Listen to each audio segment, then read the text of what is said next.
welcome back to my channel. My name is Kristen. Welcome if this is your first time stopping by. Today's video is going to be all of the books that I read in the summer months, so from June to August. And I have all of them on my phone for Goodreads just so I know what books I read in what order. But yeah, we have a lot to get through. Let's see, in my stack I have 19 physical books, and then I have a few digital and audiobooks as well. So let's get into this and let's go through all of the books and would I recommend them or not. The first physical book I read was The Club by Ellery Lloyd. I believe this is a duo author, like a man and a woman, like a husband and wife maybe? I'm not exactly sure. Let's double check. Yes, they're a husband and wife duo, and this one was good. It is about this, like, I'm sure a lot of you know this is not a new book, but it's about this club on this island, and there's a death and people are trying to figure out what happened and like how did this like murder happen and like what's so special about the club. I gave this 3 stars. It was a quick read, but definitely like not one of my favorite books I've ever read, so I would give this like a maybe would recommend depending on like what kind of mood you're in, but it wasn't like my favorite. The next book I finished, the Stinger by Mia Sheridan in June, and this was a 5-star read for me. I had a arc of it, like arc of the republish, so I did end up buying it afterward, but this is so good. I loved this book.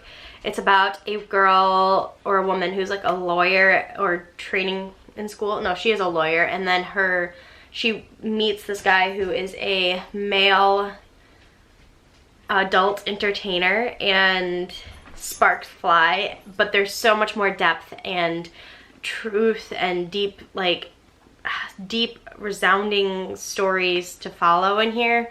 I really loved this. This was one of my favorite reads of the summer. Okay, next I listened to on audio A Psalm for the Wild Built by Becky Chambers.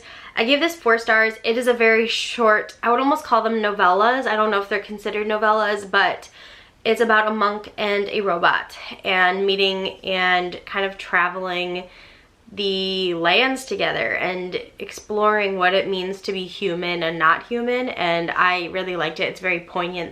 The very depth of the story is just very good to the core of who we are and kind of like learning about us as a society and how we see ourselves. And then I read an arc of a book called The Love Theorem by Camilla Eiley. I gave this 4 stars. It's about a woman in STEM and meeting a celebrity actor, I believe. I don't remember too much about it, but it was well written. I felt like the characters, there was a lot of like relatability to the characters and the way that they were feeling. There was a lot of character development. So I gave it like 4 stars. Would I recommend it? Probably. It's like a good romance. If you like similar like writing to Allie Hazelwood, it was very similar to that. Then I listened to Famous for a Living on audio. I gave that 3 stars. I didn't really like it that much. It's about a influencer who goes to her uncle's, I believe, uncle or grandpa, now I can't remember, town, and kind of has to get her life back together because she was caught up in a law, I don't know exactly what you'd call it, like a lawsuit, I think, where she and another business partner had like bad practices that were brought to light. So she's trying to like kind of reinvent herself, kind of relearn about herself. Overall, it was kind of okay. I didn't really like either of the main characters that much. I didn't really feel like it was much of a love story because it didn't really feel like there was a lot of like love feelings or development in that way. But yeah, that's a 3 star. Then I read Every Heart is a Doorway by Shauna McGuire. This is so good. These stories, even though they're short, they have so much depth to them, and they are very heartbreaking in some ways, and I knew that going in, so luckily I was mentally prepared for that. I think I gave this a 4 star. Let me double check. I gave this 4 stars. This was a really good story. It does have some horrific elements to it. So if that's not something that you'll enjoy, then I would kind of steer away from this, but I think it's a really good story and definitely a good read, for sure. So 4 stars, would recommend. Then I read One to Watch by Kate Stayman London. This I recommended in a previous video. Loved this book. It is heartbreaking if you are a plus size woman, and like the relatability to what this character deals with and mentally and emotionally is so honest and true to things that I've experienced, and I know a lot of other people have experienced. I believe I gave this, I did give this 4 stars. This one was pretty intense, but I loved this book. I would recommend this to everybody, but just know going in that it can be very hard to read at certain points, just the emotional aspects of it. Then I audiobooked, but I also have Back in the Burbs by Tracy Wolff and Avery Flynn.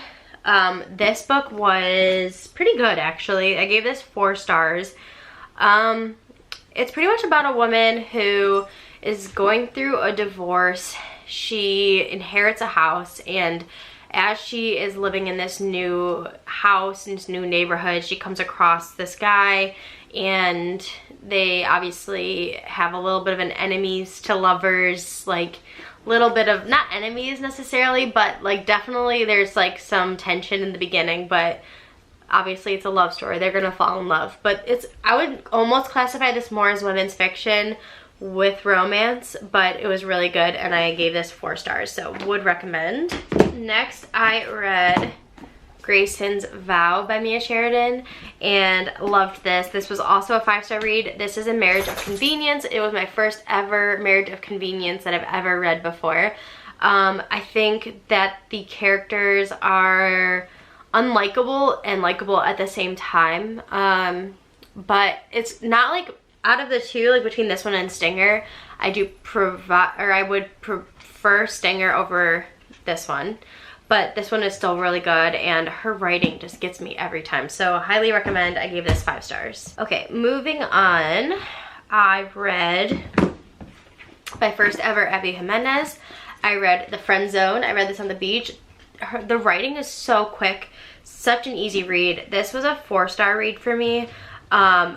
It does touch on like endometriosis and issues with fertility, but it's still really, really good. The characters are very lovable.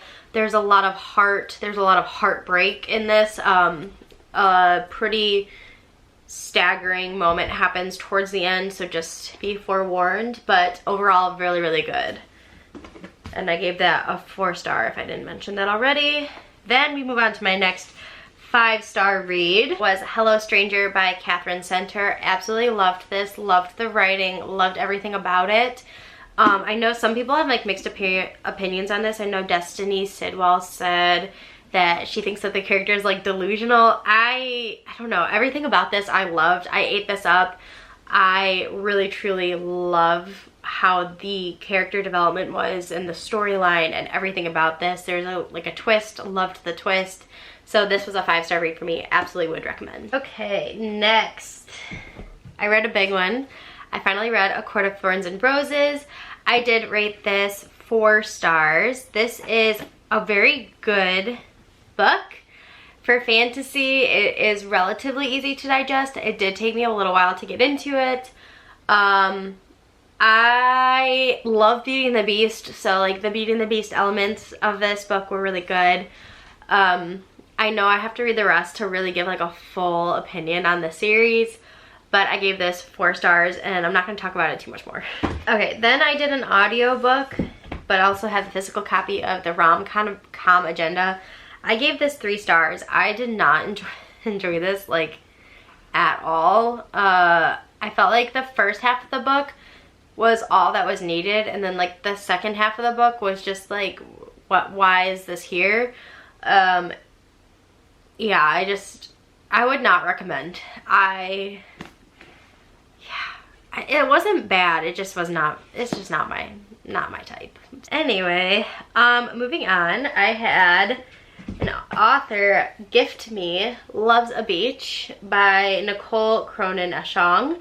This was really good. This is a very quick read, quick thriller, quick mystery, and it's about a Love Island sort of style show where a character ends up murdered and they are trying to figure out like how that person got murdered and like who did it. And it's just really easy, really nice. It was a really nice like summer thriller. I feel like with a lot of thrillers it feels very like wintry and fall and like dark, but this gave like the summery vibes with it, which was nice. I also listened on audiobook but have a physical copy of Last Chance Books. This is a YA romance. It was cute but kind of stupid. I don't know, like I felt like the characters, like, they didn't learn anything, they didn't grow. It was honestly pretty irritating even for like a YA romance. I just was not my favorite. Next was one of my favorite reads of the summer, and this was Liz's Road Trip by Bernadette Marie. This was so good. It's about a woman who, her grandmother dies, who's very similar to like a mother figure to her, and her grandmother's like last wishes are to be buried in the ocean pretty much, but also sprinkled along the way to the destination. And this girl finds out that her grandma had this whole other life that she never knew about. So she does a road trip down to the house that the grandmother owns, and it's a very emotional read. I could go on and on about this, to be honest. It was really, really good, and I absolutely loved it. I loved the characters. There's the best friend. I absolutely loved the best friend. I loved the male main character. Everything about this was really, really good. So highly recommend. Very much like women's fiction, but also a beautiful, beautiful romance. Okay, moving on. I've read Very Secret Society of Irregular Witches. I loved this book. I gave it 5 stars. Liz's Road Trip, by the way, was also 5 stars, but this was so good. Such a cozy, like cutesy romance, witchy feeling, fantasy, magical realism, like everything that you could ever want in like a perfect summer or fall read was in this book. I absolutely loved it. This is totally worth the hype that I've seen about it. Would 100% recommend. Moving on, I read through audio but have the physical copy of We Were Liars. This book is bizarre and like nothing that I ever would have expected. The twist in this book is crazy. I understand why there was so much like talk about it. However, I did only rate this 3 stars just because I didn't really like any of the characters. I didn't really find the story to be like likable. I didn't find any like, I didn't feel anything for the main character, and I felt like this whole story was just kind of like, what the heck is going on? But yes, the twist is bizarre, so I understand why people talk about it. Then I read By the Book, which is the second Meant to Be novel. I was really excited about this one because the first one I really enjoyed, the If the Shoe Fits by Julie Murphy, who wrote the Cinderella retelling. That one was really good. That was a 5-star read for me. And Beauty and the Beast is my favorite like princess or Disney story, so I was really excited for By the Book. But I honestly feel like this fell pretty short. I did end up giving it 3.5 stars. I mean, it was well written. I've read things by this author before and I enjoy her writing. I just felt like they threw a lot of like Beauty and the Beast elements in there just because it's supposed to be a retelling, but it didn't relate to the story at all, and it felt a little cheesy at times. Yeah, so I'll keep it. Like, this isn't something I'm gonna unhaul because I want the whole set. I already have the next one, Kiss the Girl, which is the Little Mermaid retelling. It's over here to my right. And then Christina Lauren is actually writing the Rapunzel one, which is coming out next. So I'm very excited about the whole series. This one just fell a little bit flat for me. Okay. Only a couple more. Next I read Do I Know You by Emily Wibberley and Austin Sigmund Broca. I gave this 4 stars. I loved this story. I'm gonna just read to you what I wrote in my Goodreads because I think this is perfect. So I said, this book was delightful and insightful. This is a must-read for couples who may want to revive their thoughts about constantly dating throughout their marriage and the impact of continuing to learn about one another. And then one of my favorite, I'm not gonna actually read the quote because I feel like it could be considered a spoiler, but I just felt like this was a really good read if you are somebody who's like always thought that, you know, once you're married and like the romance is dead and like this is just like a beautiful way of like keeping the romance alive and like trying new things, continuing to learn about each other. I liked that this romance was from the perspective of a married couple and not like a single woman or a single man. I really enjoyed this read. And then I have two more. I listened to another book on audio that I have a physical copy of, which is called 1,000 Miles by Bridget Morrissey. This one was 3.5 stars for me. It was a cute story. I liked the cat in the story. I thought the cat was cute. I felt like the story was fun, but the whole conflict that they said in the beginning of that made these two characters stop talking was never brought up. They never explained what the conflict really was, and I think that was a very irritating point because the entire time they're talking about how they stopped being friends and they never talked about like truly why they stopped being friends. There was never a real clear reason, and so that irritated me. The podcast element, if you listen to this on audio, was really good.